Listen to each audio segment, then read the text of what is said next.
Como o Attack on Titan terminou, eu e a Gabi Xavier preparamos um especial para você, com os melhores momentos de Attack on Titan. Número 1.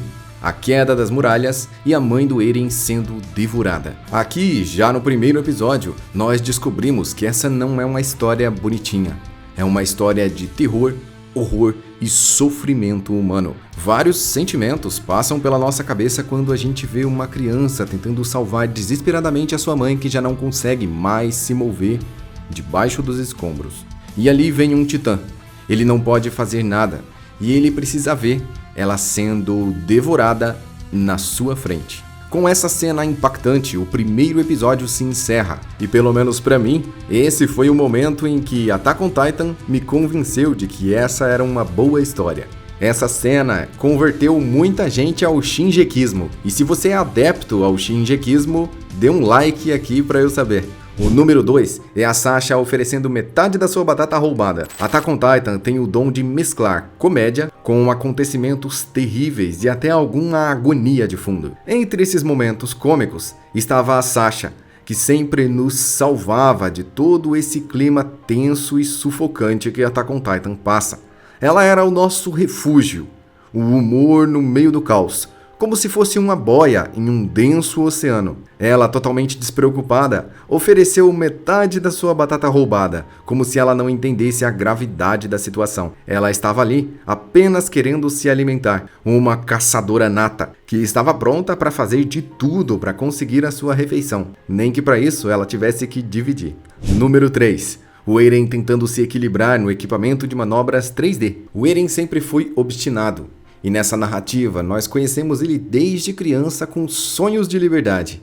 Ele queria muito entrar para a tropa e combater os titãs fora das muralhas. Esse era literalmente um sonho de criança. E ele não conseguiu passar no teste de primeira. Na verdade, ele mesmo acreditou que não conseguiria.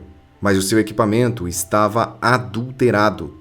Quebrado para que ele não conseguisse usar. Existe um outro mangá que se chama Attack on Titan Before the Fall, ou simplesmente Antes da Queda. Lá mostra como o equipamento de manobras 3D foi feito, as suas várias versões e como era difícil se equilibrar nele. Aqui no canal eu tenho um resumo sobre ele caso vocês queiram ver. Vou deixar o link aqui no card. O Eren usou basicamente uma versão antiga do equipamento de manobras 3D, sem algumas das proteções e sendo muito mais difícil de se equilibrar daquele jeito. Com o equipamento danificado, o Eren mostrou uma força de vontade muito acima do que qualquer pessoa, porque ele conseguiu se equilibrar mesmo em um equipamento que não era preparado para isso. E assim tiveram que aceitá-lo. Querendo ou não, ele mostrou um nível de habilidade e de obstinação maior do que qualquer um dos candidatos ali. Número 4. O Eren sendo devorado por um titã e voltando de forma espetacular. Aqui, muita gente parou de assistir o anime. Eu fui um daqueles que pregava a palavra do shingequismo e falava para as pessoas, não desanime, vai ficar bom. Para algumas pessoas merece até dar algum spoiler. Eu mesmo, na primeira vez, falei, nossa, isso é muito sem graça, o protagonista foi devorado, acabou o anime. Até que o Eren é mostrado lá dentro do estômago, boiando naquela sopa deliciosa. Ali, o Eren, totalmente quebrado, jamais daria a entender que ele se tornaria um grande e poderoso titã de ataque. Quando vemos ele lá dentro da sopa, aquela cena deplorável faz com que a gente pense um pouco no que pode acontecer. Como ele vai voltar à ativa? Será que ele vai usar prótese? Como o Eren vai voltar a combater contra os titãs? De repente, um gigante sai de dentro do titã. E é a forma do Eren, com orelhas de elfo. Um titã gigantesco combatendo contra os outros titãs. E isso fez com que os fãs de Evangelion fossem à loucura. Afinal, esse é mais um humano controlando um gigante vivo. E então ele voltou. Seus ferimentos foram curados e nós descobrimos que ele tem um alto fator de regeneração. Número 5. A Titã Fêmea destruindo tudo e todos. A cada novo episódio de Attack on Titan, nós ficávamos nos perguntando o que estava acontecendo. Por que aqueles titãs agiam daquela forma? Qual era o objetivo deles? E por que eles eram tão obstinados?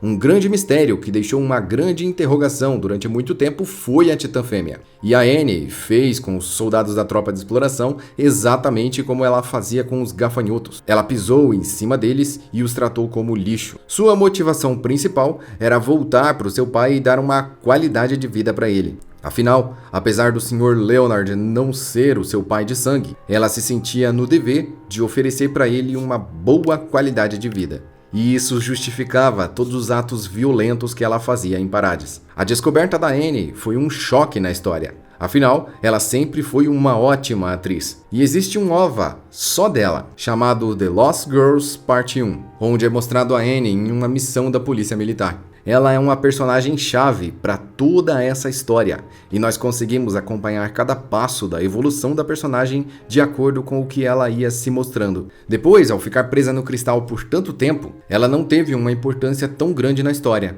até a Annie retornar nos acontecimentos finais na Queda das Muralhas.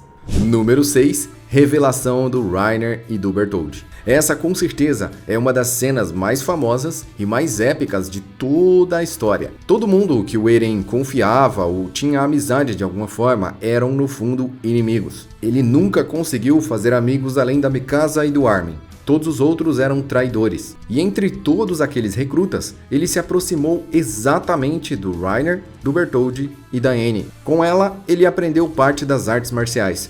Com o Reiner e com o Bertholdt, eles saíam para conversar, eles olhavam as estrelas juntos. O Eren acreditava sinceramente que tinham encontrado verdadeiros amigos. Eles até riam do jeito estranho que o Bertholdt dormia de cabeça para baixo, ou do quão tarado o Reiner era pela história. A revelação dos dois foi uma verdadeira surpresa até para quem estava assistindo. Eles não aguentaram a pressão psicológica de fazer amigos, se conectar àquelas pessoas e continuar vivendo uma vida dupla, enganando e sabendo que aquelas pessoas seriam eliminadas um dia. O Reiner teve uma grande crise psicológica, onde ele já não sabia quem eram os certos e quem eram os errados. Ele não queria o mal para o povo da Ilha Parades. Ele já tinha se apegado a eles, principalmente a Historia. E eu arrisco dizer que se ela tivesse dado uma chance para ele, ele teria se voltado totalmente contra Marley. A âncora principal do Reiner era a sua mãe, e era a única coisa que ele não aguentaria abandonar. E isso também era a justificativa dele para estar em Parades e fazer o que fez. Só que naquela época, eles não viam uma forma possível da Ilha Parades ganhar de Marley. Sendo assim, eles escolheram ficar do lado teoricamente mais forte. Número 7. A primeira ativação da Coordenada. Aqui nós tivemos uma batalha épica. Várias coisas novas estavam acontecendo e muitas informações importantes estavam sendo passadas a mil. Entre elas, o Eren usou um novo poder. Por ser o portador do Titã Fundador, e ao tocar na mão da Titã da Dina, ele ativou sem querer o poder da Coordenada. Ele deu uma ordem para os Titãs Puros que estavam na região devorar aquele Titã. O Eren realmente estava pensando que aquele eram os seus últimos momentos, já que não tinha o que fazer. Eles estavam cercados de Titãs Puros. Na frente dele estava a Titã que tinha devorado a sua mãe, a Titã Sorridente. E a última escolha que ele tinha era dar um soco na mão do Titã, que com certeza não faria nada. O Eren não conseguiu se transformar, ele estava em choque. Ele deu até um ataque histérico onde ele chorou e gargalhou. Ele estava completamente perdido e inundado de estresse. Em uma situação tão caótica, ele usou pela primeira vez o poder do Fundador. Muita gente se pergunta como ele usou de novo. Um pouco depois, enquanto carregava a Mikasa, novamente o poder do Fundador, já que ele não estava tocando na Dina. E ele realmente usou 2 vezes. A segunda vez é fácil de explicar, já que ele estava sujo pelo sangue da Titã. Enquanto ela foi destroçada pelos Titãs Puros, um pouco de sangue foi no Eren. E essa mínima quantidade de sangue foi o suficiente para que ele conseguisse usar a Coordenada mais uma vez. Número 8. A batalha contra o Bestial. Essa, com certeza, é uma divisora de águas em toda a história, com a promessa do Levi, a morte do Erwin e vários outros soldados que foram apedrejados pelo Titã Bestial do Zeke. A apresentação do Titã Bestial foi épica. Não sabíamos o que era aquilo, e ele falava. Tinha uma aparência bizarra, e uma força maior do que todos os titãs que já vimos. Uma força tão grande, inteligente, capaz e falante colocaria qualquer pessoa em terror. Não é exagero dizer que essa batalha mudou o rumo de tudo. E aqui se inicia uma nova história com novas revelações. Mas para contar essa segunda parte de Attack on Titan, eu vou chamar minha amiga Gabi Xavier, que é uma das maiores autoridades nacionais em Attack on Titan. Então agora é com você, Gabi. Manda mais alguns dos momentos mais importantes de Attack on Titan. 9. A escolha impossível entre Irving ou Armin. Essa é uma cena polêmica e super discutida até hoje. Marcou o fim de uma era dentro de Shingeki no Kyojin e é com certeza inesquecível. O momento em que Levi precisou escolher entre salvar a vida de Irving ou Armin. Uma escolha que até hoje deixa aquele gosto na boca de e se tivesse sido diferente? E tudo aqui é maravilhoso e extremamente tenso.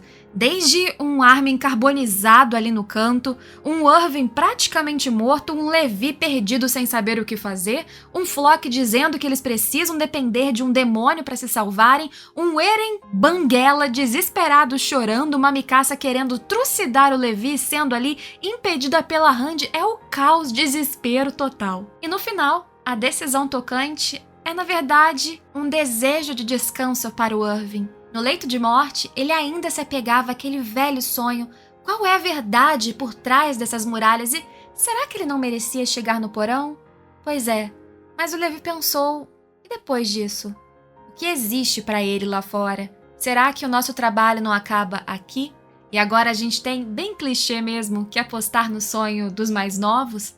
Depois daquele suspense, a gente descobre que o novo titã, quem recebeu aquela seringa ali, foi o Armin, que logo consumiu um desesperado Bertold e enfim nasceu um novo Colossal. Mas e se fosse diferente? 10. Eren e Historia na Caverna de Cristal.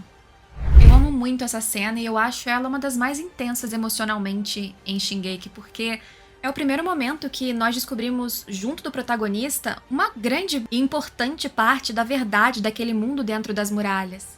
Que foi o seu pai que exterminou aquela família e o Eren que acabou com o seu pai, e ele então pegou para ele mesmo, de certa maneira, todos aqueles assassinatos e dor, e o Eren chora e se culpa, e a tensão subindo porque a ideia do Raiz é que a sua filha se torne uma titã ela mesma e ela engula o Eren naquele sacrifício, que chora, que pede que acabe com a vida dele. E em fotografia é lindo também, porque é toda uma caverna de cristal azul e o Eren aberto, braços abertos, que é um símbolo de liberdade, porém ele tá ali acorrentado. E durante muito tempo a gente não sabe o que a Historia vai fazer. E a virada, quando ela vem, ela é maravilhosa. Historia, que de boba não tem nada, ela sabe que o pai estava utilizando e ela tá cansada de ser utilizada. Ela tá cansada de fingir que é boazinha. Ela tá cansada de reprimir seus sentimentos, suas raivas. Ela quer ser a inimiga do mundo. Então, se soltar o Eren é ser inimiga do mundo, então é isso que ela vai ser. Quando ela dá um golpe que joga o seu pai no chão,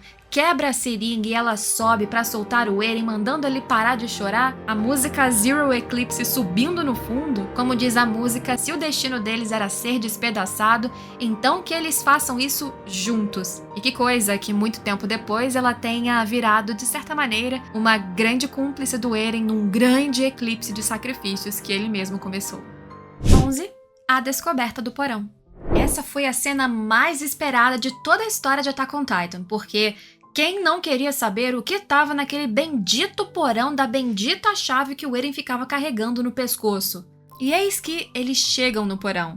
Depois, é claro, de uma transição mais emotiva, que eles vão relembrando toda a vida que eles tiveram naquele local enquanto passam pelos destroços de Shiganshina, que tem toda a ligação, é claro, com a própria morte da mãe do Eren, com a sua família que foi totalmente desestruturada, exceto a Mikasa, e quando eles chegam lá, primeiro que não tem meio que nada no porão, a nossa expectativa baixa, a gente pensa, ok, Grisha era um fanfarrão, até que tinha aquela gavetinha falsa e o diário. O diário que revelou que o mundo não tinha sido exterminado pelos titãs, e na verdade eles viviam numa prisão de várias mentiras, que o Grisha vinha de fora O Grisha nem ali tinha nascido, tinha uma outra família, um outro filho, que existia toda uma mitologia muito louca de Mirfrites e titãs originais. E o problema deles, que antes era defender aquelas muralhas ali de alguns titãs irracionais, eventualmente uns diferentões inteligentes, aquilo se ampliou a um nível muito assustador. E quando a gente achava que o porão ia dar muitas respostas, até deu, mas deu ainda mais dúvidas. E deixou essa história aqui, na minha opinião, muito mais complexa e interessante. Mas admito que a primeira vez que eu descobri eu fiquei um pouco chocada. Depois me acostumei. 12. A realidade de Marley. E é nessa cena que foi adicionada uma nova perspectiva para a visão e história no geral de Shingeki no Kyojin. Sério. Quem não vibra até hoje com essa batalha aqui? A primeira vez que a gente vê um conflito acontecendo nas terras dominadas por Marley, na verdade, uma última batalha por domínio territorial. Eldiano sendo utilizado, inclusive como titãs bombas. E é nesse momento que a gente vê pela primeira vez nomes como a Gabi, que já se destaca maravilhosamente nessa cena, para ser muito odiada depois pelas pessoas. Ashes on the Fire tocando no fundo e dando aquela emoção para a aparição de Titã Mandíbula do Galliard, para Pique com seus equipamentos que estraçalham todo mundo no caminho e, claro, descendo de um dirigível, um blindado do Rainer, um Titã do Zeke que vem para acabar com os navios e definir o fim deste conflito. Você podia até não torcer para eles, mas que essa batalha foi bonita, ela foi. 13. A morte da Sasha.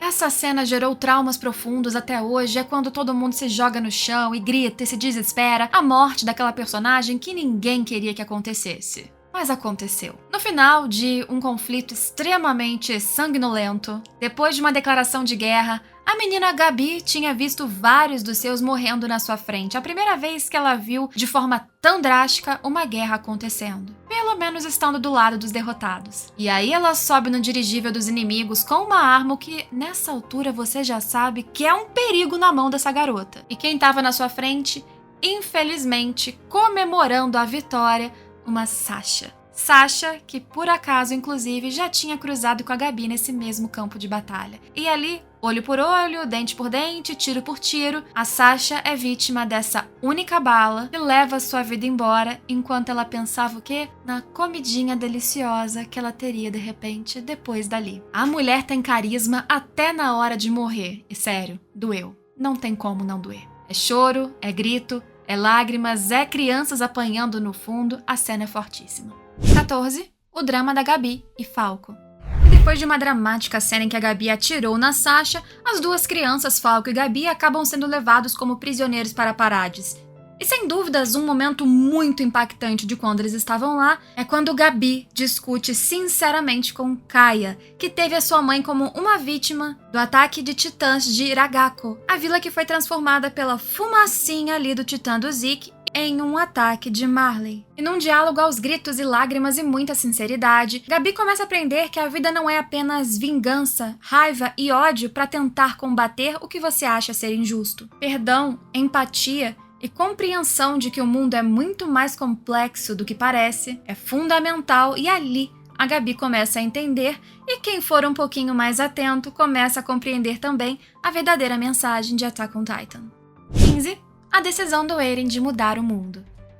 Olha, gente, se eu pudesse roubar, acrescentava mais uns 5, 6 nomes aqui nessa lista, mas, pra fechar, a gente tem que colocar o momento em que tudo aconteceu. Quer dizer, o momento em que o Eren decidiu fazer acontecer. Depois de anos sumido, Eren reencontra um grande amigo, agora um atual rival, numa conversa tensa, nada amistosa, cheia de ameaças implícitas, enquanto um festival acontece acima da cabeça deles. E enquanto um anúncio de guerra contra Parades acontece em cima dos palcos, ali embaixo, uma declaração de guerra real está prestes a começar. De um suposto aperto de mão, uma luz, um brilho, tambores no fundo e um anúncio de guerra que começa com muito sangue.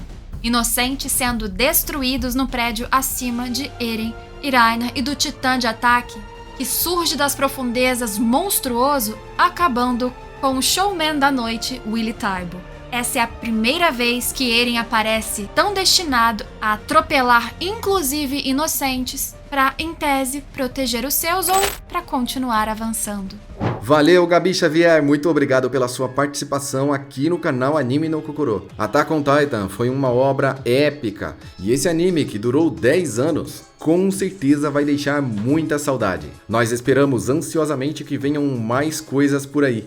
E se você quer ver a história em ordem cronológica, veja o resumo de Attack on Titan que nós fizemos aqui no canal. Se você ainda não é inscrito no canal da Gabi Xavier, dá uma olhada lá. É um dos melhores canais de anime que existem. E ela analisa várias histórias impactantes de uma forma cirúrgica. Se você gosta do assunto, confere lá. Muito obrigado, Gabi Xavier, e até a próxima. Se você veio até aqui, se inscreva no canal e ative a porcaria do sininho.